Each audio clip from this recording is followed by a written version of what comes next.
Come on. You know you can't have birds. You don't eat them.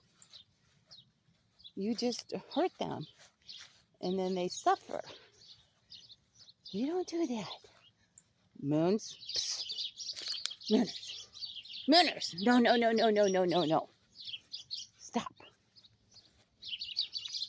I know that looks like fun.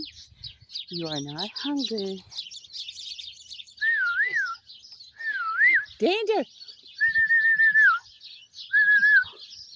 Leave them alone. Go on. Anyway, Granny Goodsoul here. Looking at the flock of birds. Oh my goodness. They're just everywhere. And Moon and Boots said, oh, look at that.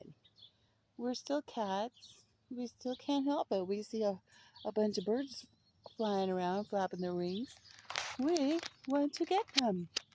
Granny Goodsoul here in the morning on a beautiful morning, 7 a.m. or something. As I said, these kitty boys are you good kitties.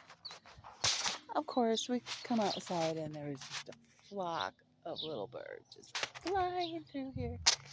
And they come raining down here. And I warned the birds off. I said, danger!